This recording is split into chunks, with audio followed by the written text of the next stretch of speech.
Good morning students, welcome to this video session. I Yash Santwani from Shiv Jyoti Educational Group, your faculty for accountancy. So class, the topic for today is bank reconciliation statement. We have already covered lots of chapter from a syllabus, and this is the next one, that is the chapter number 5 as per the NCERT book, and the name of the chapter is bank reconciliation statement. Class, हम लोगों ने cash book देखा है, हम लोगों ने cash book बनाना सीखा था. कैश बुक के अंदर क्लास हम लोगों ने डबल कॉलमनर कैश बुक्स को भी देखा है, which means we are preparing cash book with cash column and a bank column in it. तो क्लास, वो जो कैश बुक का बैंक कॉलम होता है वो रिकॉर्डिंग किस चीज़ की करी जाती है, उसमें कौन कौन से ट्रांजेक्शन्स रिकॉर्ड होते हैं? All those transactions which are being done by our bank, यानी कि हमारा जो बैंक अकाउंट है उस बैंक अकाउंट के थ्रू जितने भी ट्रांजेक्शन्स हम लोग परफॉर्म करते हैं उसकी रिकॉर्डिंग हम हमारे साइड पे कैश बुक के बैंक कॉलम के अंदर करते हैं. Alright class, and the same recording is also perform by the banking institution on our behalf. क्योंकि क्लास, बैंक के पास में हमारा अकाउंट खुलवाया है हम लोगों ने और हम लोग उसके अंदर ट्रांजैक्शंस कर रहे हैं. So in case if there is any kind of discrepancy in that account, और इन केस अगर वहाँ पे कोई भी इंफॉर्मेशन मिस हो जाती है तो then who will be liable for that. इसी वजह से उन्हीं सेम ट्रांजैक्शंस की रिकॉर्डिंग बैंक ऑर्गेनाइजेशंस भी करती हैं और बैंक उस ट्रांजैक्शंस की रिकॉर्डिंग करता है पासबुक के अंदर.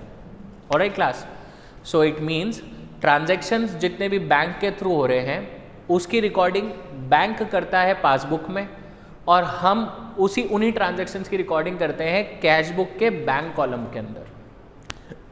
Now here is the thing where bank reconciliation statement arises.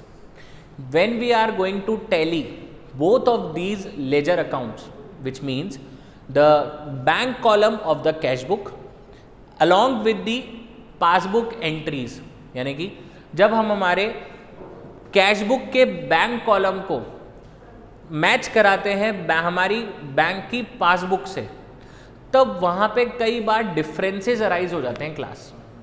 उन डिफरेंसेस को ओवरकम करने के लिए what we have to prepare is we have to prepare a reconciliation statement. और उस रिकंसिलिएशन स्टेटमेंट को, उन डिफरेंसेस को ओवरकम करने के लिए या उन डिफरेंसेस का रीजन पता करने के लिए हम लोग बनाते हैं bank reconciliation statement. I repeat, for reconciling the difference between cash book bank column along with the passbook entries, what we used to prepare is we used to prepare a statement which is known as bank reconciliation statement. Alright, जो भी differences होते हैं उन differences को देखने के लिए, उन differences को overcome करने के लिए ये statement prepare करा जाता है. So let us go with the definition part. That is, bank reconciliation statement is prepared on a particular date to reconcile the bank balance as per the cash book with the balance as per the bank passbook. जैसे कि मैंने अभी आपको बताया कि cash book के bank column को compare करना होता है हमें हमारी बैंक की पासबुक एंट्रीज से, and if the difference arises, so to overcome that particular differences we need to prepare bank reconciliation statement. Alright class, what does bank reconciliation statement do? होता क्या है?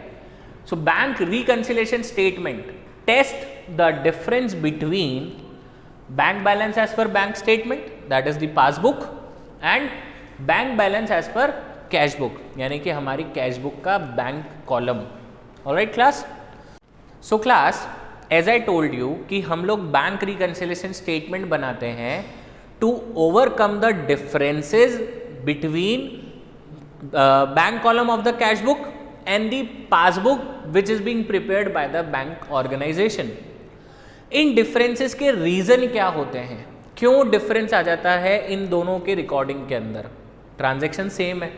Alright, the transaction which is being entered by us in our bank column of the cash book will be the same transactions for bank as well, but फिर भी differences आ जाते हैं इन दोनों के क्लोजिंग बैलेंस के अंदर, वो मैच नहीं कर पाते हैं. So what are the reason for those differences? तो वो रीजन होते हैं क्लास हमारे पास में डिफरेंस ड्यू टू टाइमिंग. कई बार टाइमिंग की वजह से, ट्रांजैक्शन के टाइमिंग की वजह से डिफरेंस आ जाते हैं. हम लोग एक एक करके इन डिफरेंसेस को पूरा डिटेल में देखेंगे और फिर उसके बाद में हम लोग देखेंगे कि बैंक रिकंसिलिएशन स्टेटमेंट को प्रिपेयर कैसे करना होता है. It is very interesting chapter class and I request you all to go with the video lecture along with your NCERT books and along with your DK Goel books. आप थोड़ा थोड़ा करके video को देखें, जितना एक अगर कोई उसके अंदर टॉपिक कवर हो गया है तो उस टॉपिक से रिलेटेड इलस्ट्रेशंस पहले आप कवर करें और फिर उसके बाद में आप आगे की वीडियो को देखें, फिर और इलस्ट्रेशंस कवर करें, so that you can take out your doubts and we can solve go through that.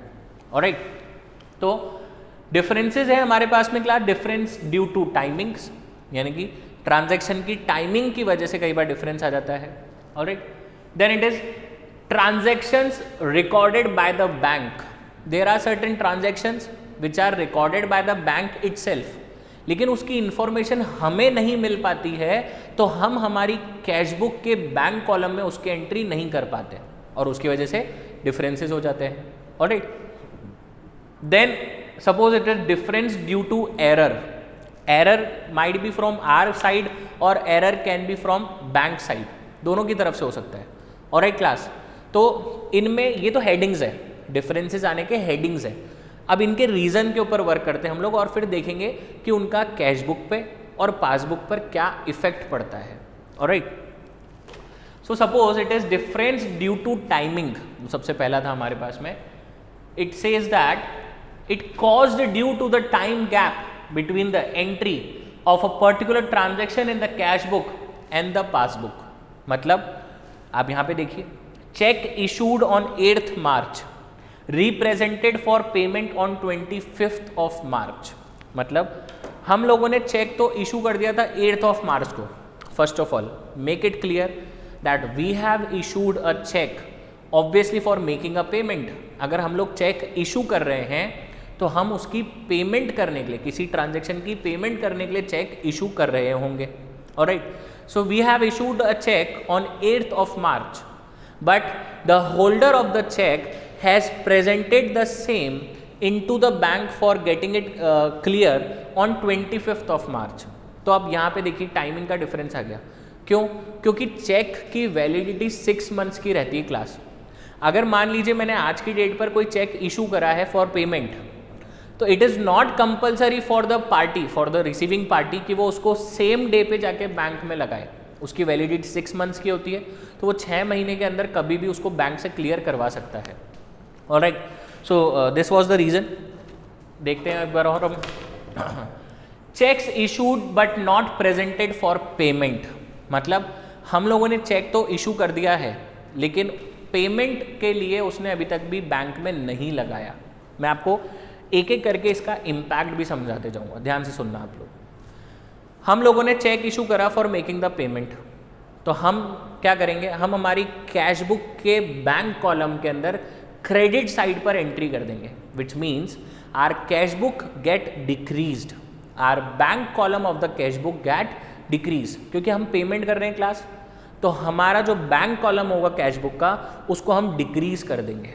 Alright, लेकिन पार्टी ने उस चेक को अभी तक भी बैंक में नहीं लगाया है for clearing purpose. Party have not presented the cheque with the bank for the clearing purpose.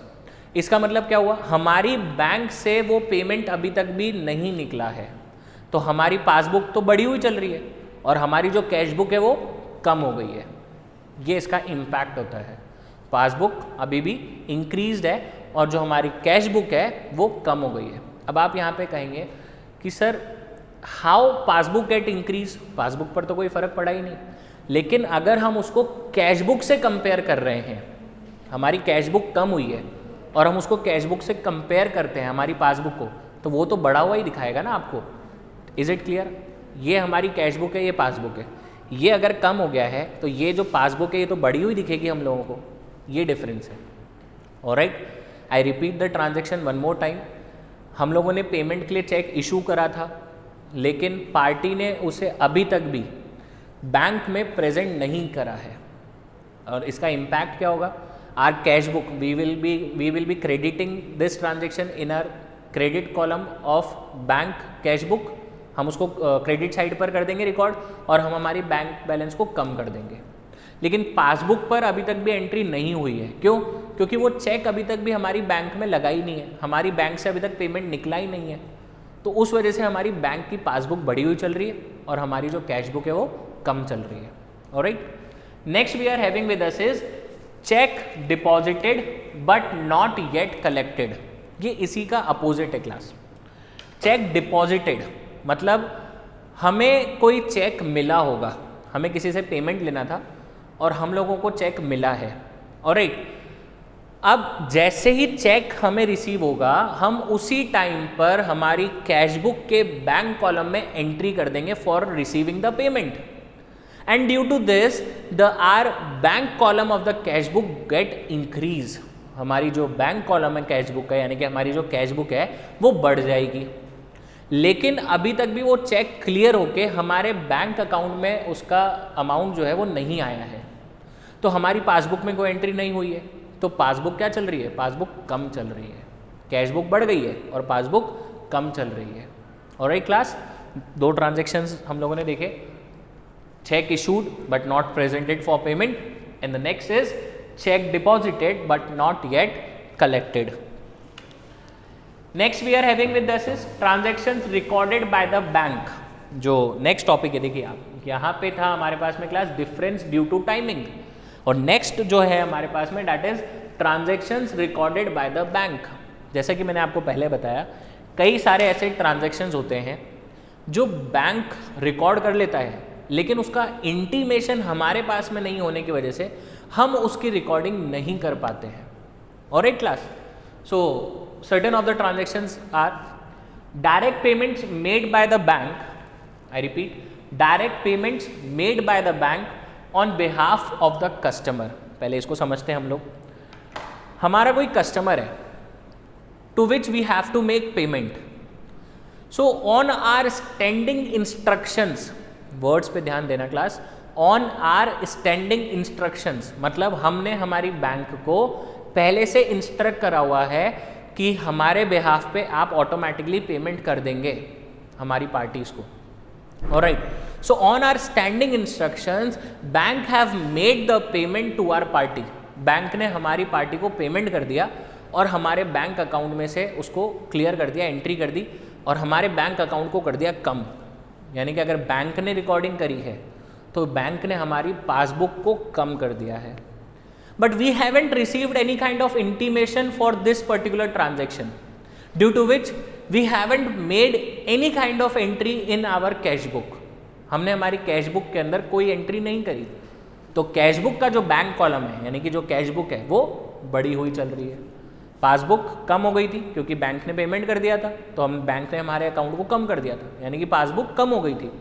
हमें उसका इंटीमेशन नहीं था, हमने कैश बुक में कोई रिकॉर्डिंग नहीं करी, तो हमारी जो कैश बुक है वो बड़ी हुई चल रही है।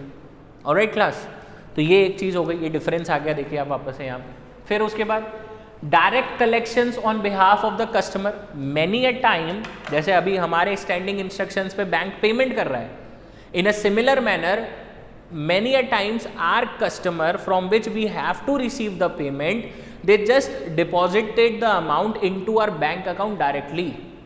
वो क्या करते हैं कस्टमर्स, वो हमारे बैंक अकाउंट के अंदर डायरेक्टली डिपॉजिट करवा देते हैं अमाउंट को। Again it is not intimated to us, हमें उसकी इन्फॉर्मेशन नहीं मिली होती कई बार। तो बैंक के पास में अमाउंट आ गया, बैंक ने हमारे अकाउंट के अंदर उस अमाउंट को क्रेडिट कर दिया और उसको बढ़ा दिया, यानी कि हमारी पासबुक बढ़ गई है। हमारे पास में उसकी इन्फॉर्मेशन नहीं थी, तो कंपेरेटिवली हमारी कैश बुक चल रही है कम। अगेन डिफरेंस अराइज हो गया है, ठीक है, पासबुक बढ़ गई लेकिन कैश बुक जो है वो कम चल रही है। ऑलराइट, नेक्स्ट, चेक डिपॉजिटेड और बिल्स डिस्काउंटेड डिसऑनर्ड। मान लीजिए हमने कोई चेक डिपॉजिट करवाया बैंक में, alright class, for receiving the payment. हम लोग चेक बैंक में कब डिपॉजिट कराते हैं, जब हमें चेक कहीं से मिला होगा, और हमें मिला क्यों होगा, अगर हमें किसी से पेमेंट रिसीव करना होगा तब। ऑलराइट, तो we have received a cheque for collecting payment from a customer and we have deposited the same cheque into bank for getting it clear. तो हमारे पास जैसे ही वो चेक आया क्लास, हम लोगों ने हमारी कैश बुक के अंदर उसकी एंट्री कर दी, बैंक कॉलम को बढ़ा दिया, यानी कि हमारी कैश बुक बढ़ गई है। लेकिन बैंक ने अभी तक भी उसका अमाउंट कलेक्ट नहीं करा and the cheque get dishonoured. Dishonoured का मतलब पार्टी से पेमेंट रिसीव नहीं हो पाया, वो चेक जो था वो बाउंस हो गया, डिसऑनर हो गया। इट मीन्स हमारी पासबुक के अंदर तो एंट्री हो ही नहीं पाई, हमारे बैंक कॉलम में तो कोई एंट्री हो ही नहीं पाई है, बैंक वालों ने कोई एंट्री नहीं करी। Why? Because they haven't get the payment cleared by the party. Alright, so in such situation the transaction will be, cash book के अंदर एंट्री हो गई थी, कैश बुक बढ़ी हुई चल रही है, और पासबुक में कोई एंट्री नहीं हो पाई है, तो पासबुक हमारी कम चल रही है, डिफरेंस आ जाएगा वापस से। और एक class, so these were the things related to the transactions recorded by the bank. आगे देखते हैं क्लास।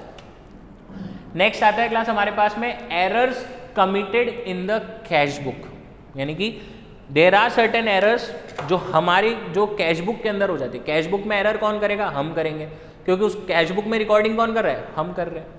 पासबुक में रिकॉर्डिंग करता है बैंक, और कैश बुक में रिकॉर्डिंग करते हैं पार्टीज, हम लोग जिसका अकाउंट है। ऑलराइट, तो अगर कैश बुक में एरर हो रही है तो वो एरर किसकी वजह से हो सकती है? हमारी वजह से। तो क्या क्या एरर्स हो सकती हैं आप देखिए उसको ध्यान से। चेक और cash deposited in the bank but not recorded in the cash book, which means हम लोगों ने कोई चेक या कैश जो है उसको डिपॉजिट कराया बैंक में, लेकिन हम हमारी कैश बुक में एंट्री करना ही भूल गए। और एक क्लास, तो हमारी पासबुक में एंट्री हो गई होगी लेकिन कैश बुक में नहीं हो पाई। Cheque issued but not recorded in the cash book और इन इट्स कैश कॉलम, हम लोगों ने चेक इशू कर दिया पेमेंट करने के लिए, लेकिन हम हमारे कैश बुक में या तो उसकी रिकॉर्डिंग नहीं कर पाए, और या फिर हमने रिकॉर्डिंग तो करी लेकिन हमने बैंक कॉलम में करने की जगह पे कैश कॉलम के अंदर एंट्री कर दी। डिफरेंस आ जाएगा, क्यों? क्योंकि हमारा बैंक अकाउंट तो इफेक्ट ही नहीं हुआ। और एक class example is there, a cheque of ₹9,100 deposited in bank, हम लोगों ने 9,100 का चेक बैंक में डिपॉजिट कराया था, but recorded as ₹1900 in the cash book.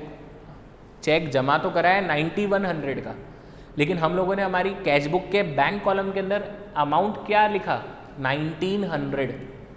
Is it clear? तो again the difference will be arises. So these were the errors जो कि कैश बुक के अंदर है, और भी चीज़ें हैं हमारे पास में, आप देख सकते हैं यहाँ पे। कैश रिसीव्ड और recorded in the bank column, cheque received are recorded in the cash book but not deposited in the bank for collection. So there are certain errors which जो हम लोगों की से हो जाती है और कैश बुक के अंदर उसमें डिफरेंसेस आ जाते हैं। Due to the error committed in cash book there may be a difference between the passbook balance and the cash book balance. Class it is normal statement, ये इम्पैक्ट हमेशा आएगा।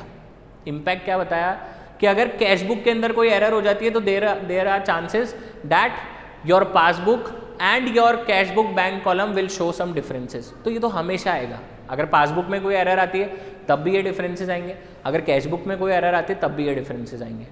Alright class, the next we are having with us is errors committed in the passbook, यानी कि अगर bank की side से कोई mistake हो जाती है एंट्री करने में या किसी चीज़ में, क्या क्या डिफरेंसेस, क्या क्या एरर्स हो सकते हैं वो देखेंगे हम लोग। Cheque collected by the bank but not recorded in the passbook due to the wrong posting in the another customer's account।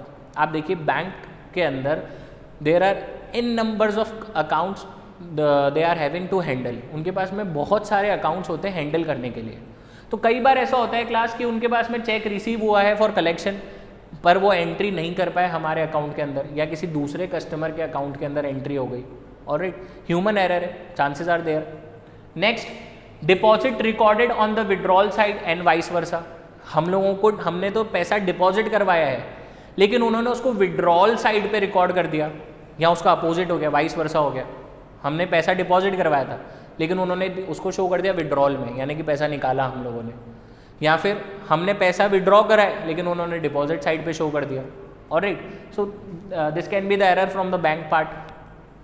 Deposit of ₹1900 recorded as ₹9100 और same.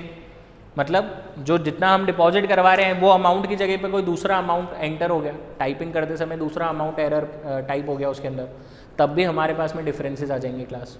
Alright, so these were some errors जो कि हमारे पास में bank की तरफ से होती है। Debit balance on previous page is carried forward as credit balance on the next page, यानी कि कई बार ऐसा होता है कि पासबुक में जब पेजेस चेंज होते हैं ना क्लास, तो लास्ट में हर पेज के लास्ट में बैलेंस का टोटल लगाया जाता है। That balance might be of debit nature और that balance might be of credit nature, दोनों ही नेचर का हो सकता है वो बैलेंस। तो जब उसको एक पेज से दूसरे पेज पे कॉपी करा जाता है बैलेंस को, क्लोजिंग बैलेंस को, तो देयर आर चांसेस कि debit balance might be copied as credit balance. उसको जब आपने नेक्स्ट पेज पे कॉपी करा तो वो क्रेडिट बैलेंस की तरह से शो कर दिया आपने, नहीं उसको डेबिट की तरह शो करना चाहिए था या फिर क्रेडिट वाले को डेबिट की तरह शो कर दिया। When you are posting the balance या when you are transferring your closing balance to another page, वहाँ पर भी एरर्स हो सकते हैं। और एक class, in short we have gone through many transactions, we have gone through lots of things, जिसकी वजह से डिफरेंसेस अराइज होते हैं हमारे कैश बुक के बैंक कॉलम के अंदर और हमारी पासबुक के अंदर। और एक class, there are many reasons due to which the difference may arise in the bank column of our cash book and in the passbook। Bank column of cash book कौन maintain कर रहा है? हम maintain कर रहे हैं, ताकि हम हमारे बैंकिंग ट्रांजेक्शन्स, हमारे बैंकिंग रिकॉर्ड्स को ध्यान से देख सकें। और पासबुक में कौन रिकॉर्ड कर रहा है? बैंक ऑर्गेनाइजेशन जो हैं जिनके पास में हमारा अकाउंट मेंटेन करा हुआ है वो रिकॉर्डिंग्स कर रहे हैं। तो डिफरेंसेस में अराइज, और उन डिफरेंसेस को ओवरकम करने के लिए हम लोग प्रिपेयर करते हैं bank reconciliation statement. So class, let's move to the white board for knowing the things. ये देखेंगे हम लोग कि बैंक रिकंसिलिएशन स्टेटमेंट बनाते कैसे हैं। ऑलराइट, सो क्लास, अब हमें ये देखना है कि बैंक रिकंसिलिएशन स्टेटमेंट हमें बनाना कैसे है। ऑलराइट, हमने उसकी थ्योरेटिकल पार्ट देख लिया, हमने देख लिया कि बैंक रिकंसिलिएशन स्टेटमेंट होता क्या है, what are the reasons between the differences that may arise between your bank column of the cash book and the passbook। alright, अब उन differences को overcome करने के लिए जो actually हमें statement बनाना है वो किस तरह से बनागा, ठीक है। so the very first thing is its format। सबसे पहले तो आपको देखना है कि इसका format क्या होता है। तो क्लास, फॉर्मेट के अंदर हमारे पास में होता है एक तो पर्टिकुलर्स का column, the very first column that you are having with you is your particulars. Alright, and class यहाँ पे आप लोग डेट और एक सीरियल नंबर का कॉलम भी ले सकते हैं, डेट या फिर it can be your serial number as per the information available in the question. Alright, particulars का कॉलम आएगा, इसको थोड़ा सा स्ट्रेट कर लेते हैं class.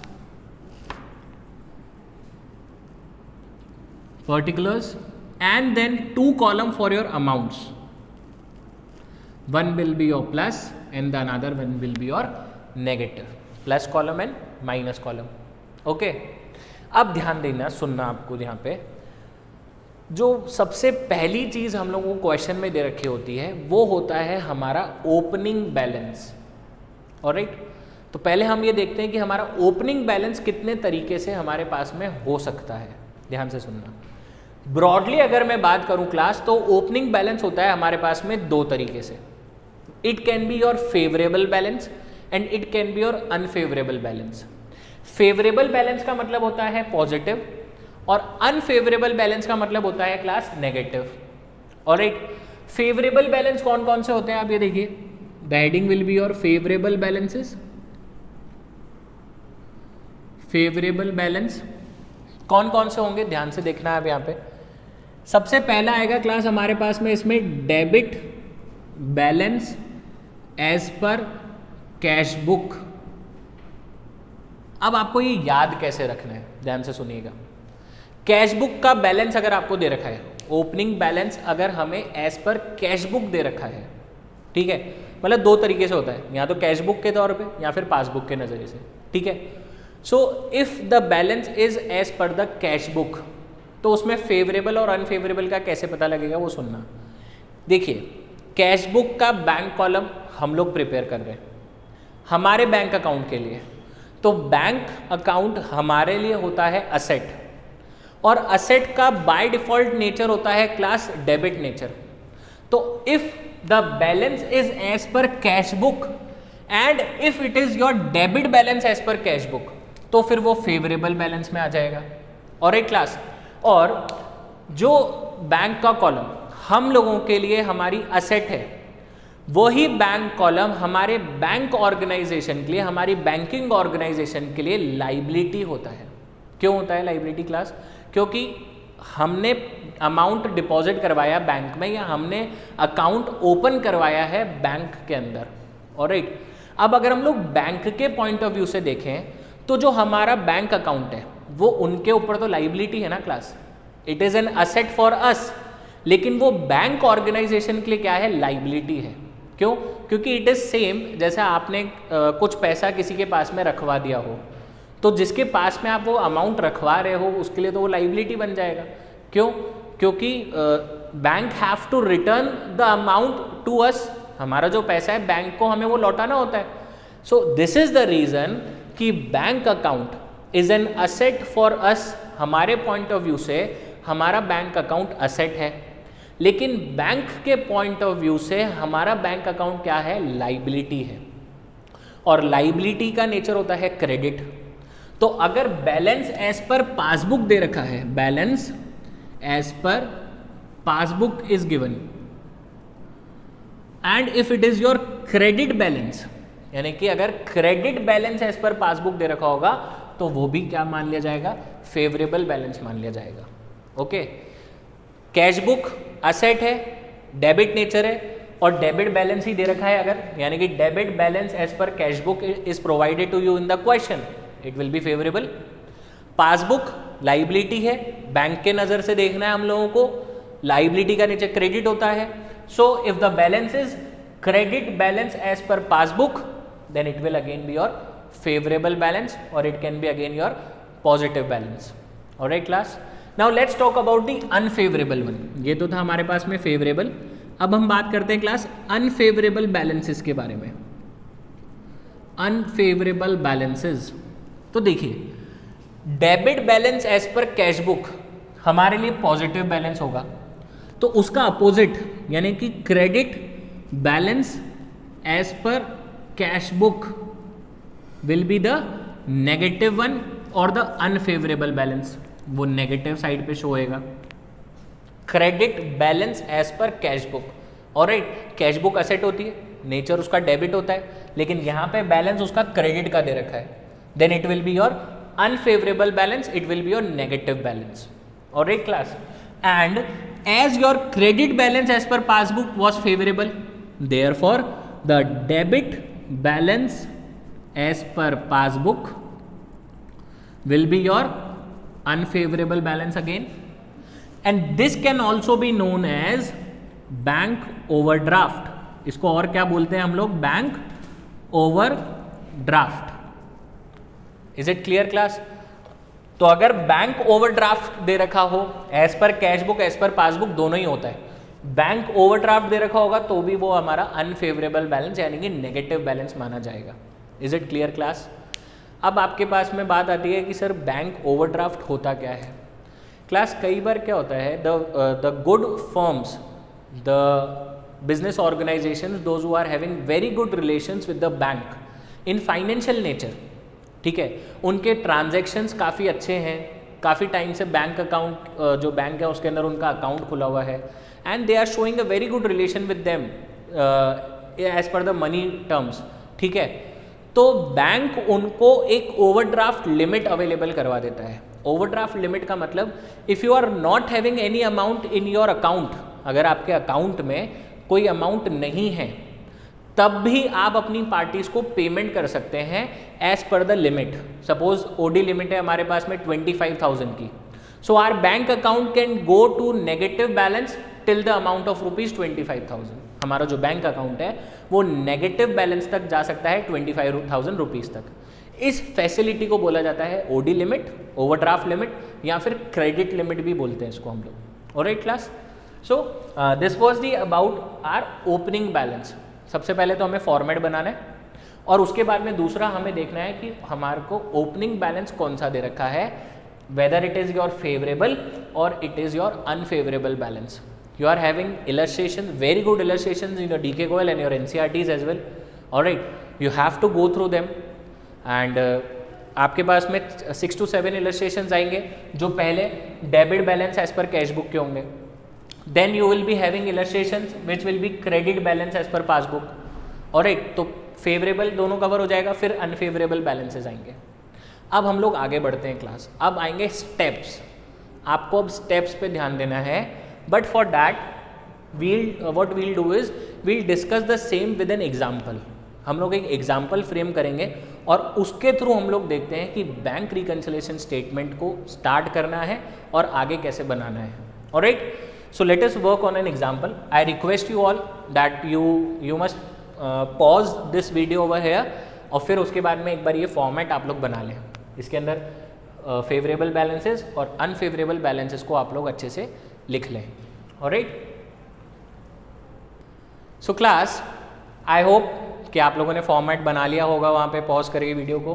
And I hope the opening balance वाला पार्ट जो है वो आपको क्लियर है. Okay, now let us move further with the bank reconciliation statement preparation part. Here is one of the example which I have frame for you. इस तरीके का कुछ क्वेश्चन आपके पास में आता है, आप देखिएगा. सबसे पहले debit balance as per cash book of ₹10,000. Now ये क्या हो गया, हमारा ओपनिंग बैलेंस हो गया.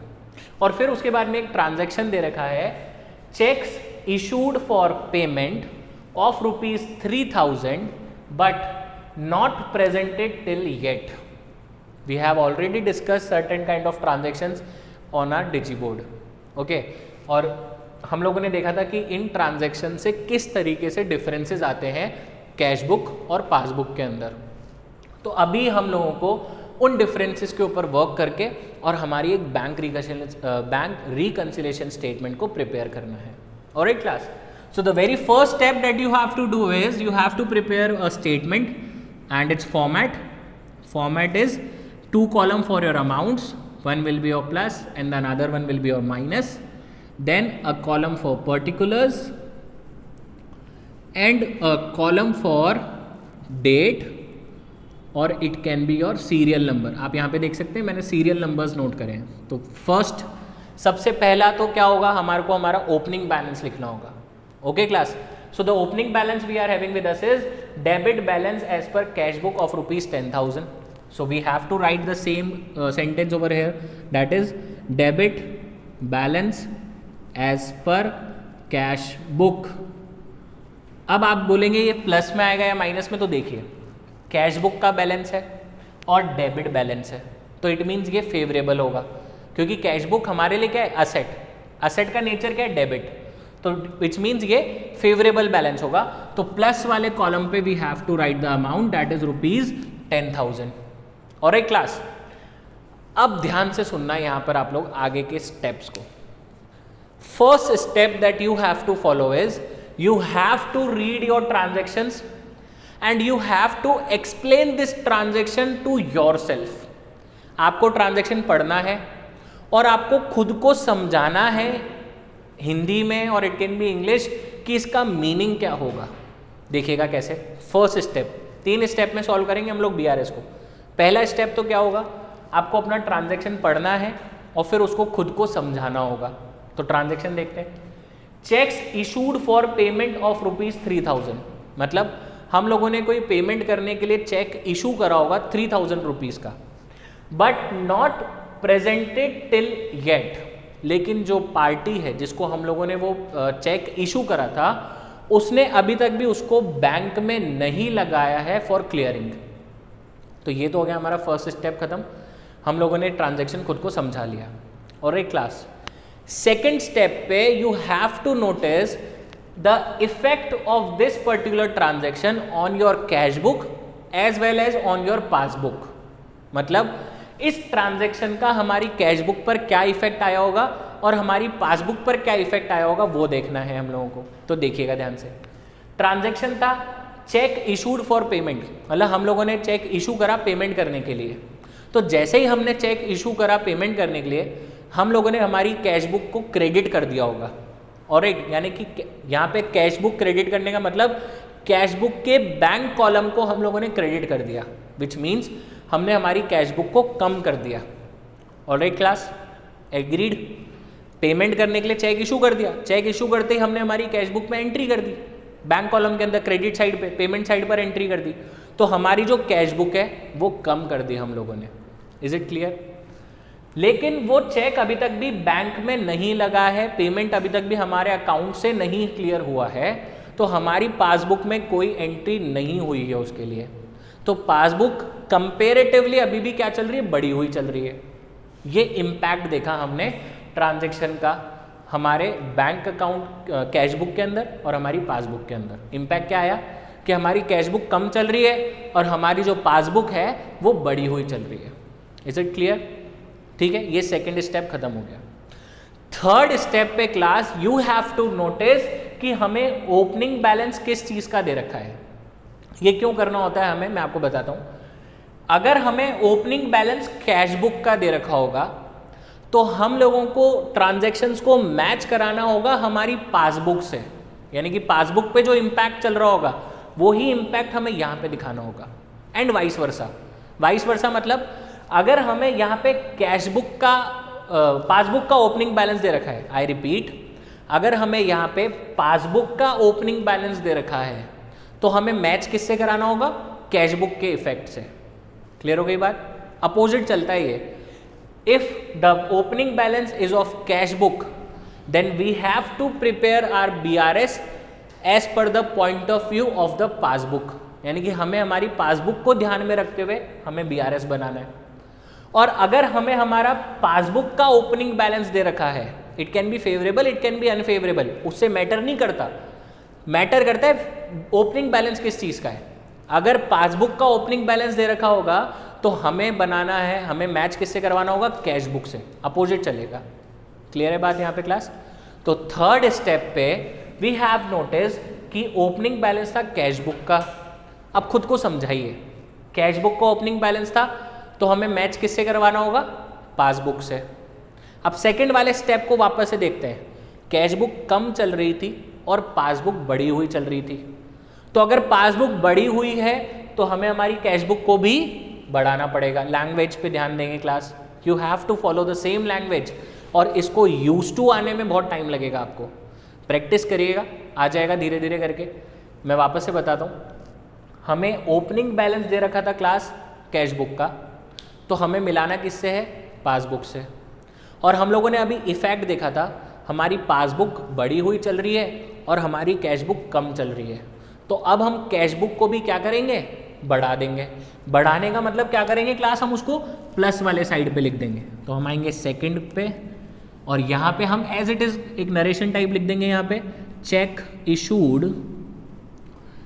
Issued but not yet presented, और किस कॉलम में अमाउंट आएगा क्लास, प्लस वाले कॉलम पे। क्यों आ रहा है प्लस वाले कॉलम पे, क्योंकि कैश बुक कम चल रही है, पासबुक बढ़ी हुई चल रही है। ओपनिंग बैलेंस कैश बुक का दिया है, हमें मिलाना पासबुक से था, तो हमने कैश बुक को भी बढ़ा दिया और प्लस वाले साइड पर इसका अमाउंट लिख दिया। Is it clear class? Is it clear? वापस से एक बार देखना इनको, और साथ में आप लोग इलस्ट्रेशंस को भी देखिएगा, आता रहेगा। एक एग्जाम्पल और हम लोग फ्रेम करते हैं इसी के अंदर। एक मैं आपको ट्रांजैक्शन और अवेलेबल कराता हूँ और उसी में हम लोग एग्जाम्पल फ्रेम करेंगे। ठीक है, आप देखिएगा। ये तो चीज़ें क्लियर हो गई आपको। अब मान लीजिए अगर इसकी जगह पे हमें ट्रांजैक्शन दिया हुआ होता, भाई अभी तो था cheque issued but not yet presented for payment, it can be some other transactions as well. हमने डिफरेंसेस के रीजन क्या क्या देखे थे कि bank has made a recording but intimation has not provided to अस।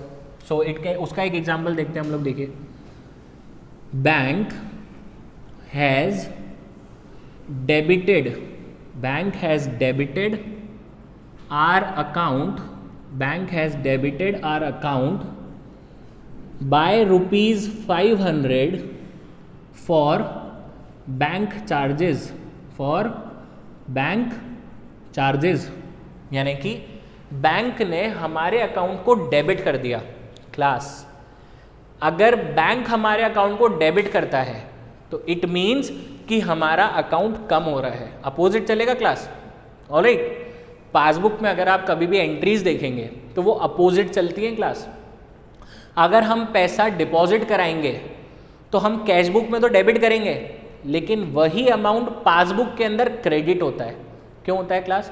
क्योंकि पासबुक बना रहे बैंक के पॉइंट ऑफ व्यू से, और बैंक के लिए तो लाइबिलिटी बढ़ रही है ना, तो इसलिए अपोजिट चलते हैं। तो अगर बैंक ने हमारे अकाउंट को डेबिट कराए, अगर आपने ध्यान दिया हो, whenever you withdraw some amount from the ATM, if you ever go to ATM and you have withdrawn and cash from the ATM, so a message arrives to us that your account has been debited by rupees whatsoever the amount is. Okay, कभी अगर आप bank के ATM से पैसे withdraw करेंगे तो आपके पास एक मैसेज आता है your account has been debited। तो डेबिट करने का मतलब हमारे अकाउंट को कम कर दिया गया है, किसकी तरफ से? बैंक की तरफ से।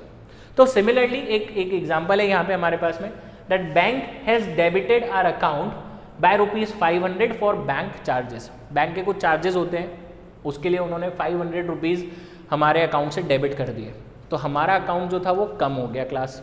अब स्टेप्स पे बात करते हैं। First step, we have to explain the same transaction to ourselves. तो ट्रांजेक्शन क्या था कि बैंक ने हमारे अकाउंट को डेबिट कर दिया 500 रुपीज़ से for bank charges. Second step, इसका इम्पैक्ट देखेंगे हम लोग कैश बुक पे और पासबुक पे। बैंक ने डेबिट करा हमारा अकाउंट, तो यानी कि हमारी पासबुक हो गई है कम। हमें इसकी इंफॉर्मेशन नहीं थी, कैश बुक में कोई एंट्री नहीं चली, तो कंपेरेटिवली हमारी कैश बुक ज़्यादा चल रही है, यानी कि बढ़ी हुई चल रही है। सेकेंड स्टेप खत्म। थर्ड स्टेप, हमें मिलाना किससे है? तो हम देखेंगे ओपनिंग बैलेंस किसका दे रखा है क्लास? कैश बुक का, यानी कि हमें किससे मिलाना होगा? पासबुक से। ये हमने डिसाइड कर लिया। अब पासबुक कम चल रही थी और कैश बुक बढ़ी हुई चल रही थी, तो कैश बुक को भी क्या कर देंगे? कम कर देंगे, क्योंकि मिलाना किससे था? पासबुक से। ऑलराइट क्लास, तो कैश बुक को भी कम कर देंगे, तो यानी कि इस बार हम लोग अमाउंट कहाँ पे लिखेंगे? नेगेटिव साइड पे 500 रुपीज़, और यहाँ पे हम लोग उसका नरेशन डाल देंगे कि bank debited our account, bank debited our account without intimation, without intimation. ये लैंग्वेज आप अपने अकॉर्डिंगली भी सेट कर सकते हैं। इट्स जस्ट एन इन्फॉर्मेशन कि हम लोग किस चीज़ के लिए डेबिट कर रहे हैं, प्लस कर रहे हैं, माइनस कर रहे हैं, ये कैसे भी हो सकता है। और एक class, so class in this manner, in these 3 steps you have to prepare your bank reconciliation statement. Alright, एक लास्ट पार्ट हम लोग इसका देखते हैं कि जब हमें इसको क्लोज करना होता है, बैंक रिकंसिलिएशन स्टेटमेंट को हमें क्लोज करना होता है, तब हमें क्या करना होगा। और एक और चीज़ देख लेते हैं, मान लीजिए यही ट्रांजैक्शन था और अगर हमें यहाँ पे पासबुक का बैलेंस दे रखा होता, कैश बुक की जगह पे पासबुक का दे रखा होता, तो हमें मैच किससे कराना होता? कैश बुक से। और हमारी कैश बुक बढ़ी हुई चल रही थी, तो हम इसको नेगेटिव में लिखने की जगह पे पॉजिटिव साइड पे लिख लेते, ये डिफरेंस आ जाएगा। ओके, इन शॉर्ट आपको 3 स्टेप्स पे वर्क करना है। पहला, just explain the transaction to yourself कि ट्रांजैक्शन में हुआ क्या है, उसका मीनिंग क्या है। Second, see the impact of that particular transaction on your passbook as well as on your cash book. And third, just check कि आपको मैच किससे करवाना है, ओपनिंग बैलेंस किसका दे रखा है, उसके अपोजिट से आपको मैच करवाना है। तो जो भी इम्पैक्ट वो मैच कराने वाली चीज़ पर, पासबुक होगा तो पासबुक, कैश बुक होगा तो कैश बुक, जो भी इम्पैक्ट उस पर आएगा, अगर वो बढ़ रहा होगा तो हमको यहाँ पर भी प्लस करना होगा, अगर वो कम हो रहा होगा तो यहाँ पर भी माइनस करना होगा। That's it.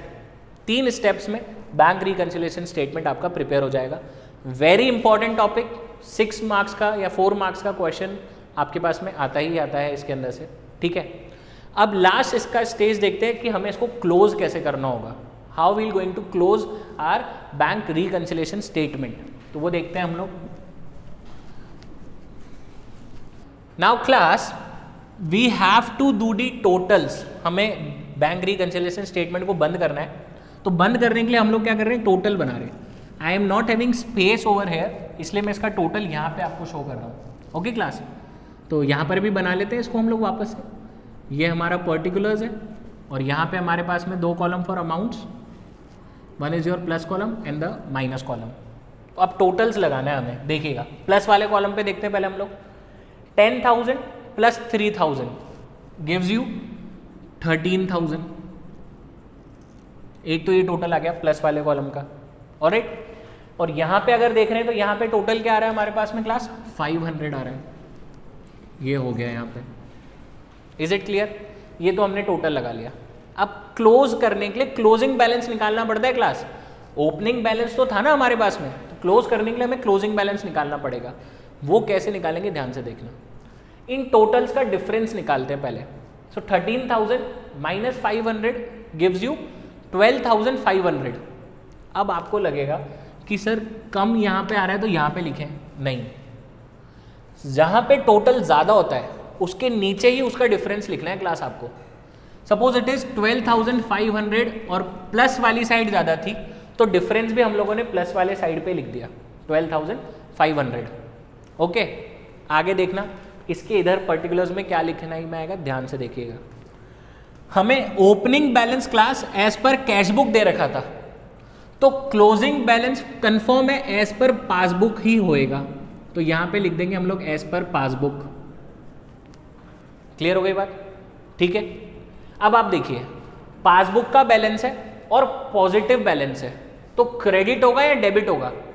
ओपनिंग में देखा था ना, सेम रूल अप्लाई होंगे। पासबुक का बैलेंस है और पॉजिटिव बैलेंस है, तो यहां पे कौन सा बैलेंस लिखना पड़ेगा हमें? Credit balance. Credit balance as per passbook, और ये हमारे पास में हमारा आंसर आ जाएगा। मैं फिर से रिपीट करता हूँ क्लास। पहले तो क्या करेंगे, सारे ट्रांजैक्शंस की एंट्री कर दी, उसके बाद में totals, total for the plus column and total for the negative column. Then you have to calculate the difference between these two columns. जैसे हमने यहाँ पे देखा प्लस का टोटल 13,000 है और माइनस का टोटल 500 है, डिफरेंस आता है 12,500। जिस कॉलम का टोटल ज़्यादा होगा उसके नीचे ही आपको डिफरेंस लिखना है। जैसे प्लस वाले का ज़्यादा था तो हमने यहीं पे लिख दिया। ऑलराइट, ये हो गया। अब आप देखिए ओपनिंग बैलेंस किसका दे रखा है, हमें ओपनिंग बैलेंस दे रखा था एज पर कैश बुक, तो हमने यहाँ पे क्या लिख दिया? As per passbook. अपोजिट लिखना होता है हमें हमेशा। ऑलराइट क्लास, हमेशा क्या लिखना होता है? अपोजिट लिखना होता है हम लोगों को। Is it clear? ठीक है।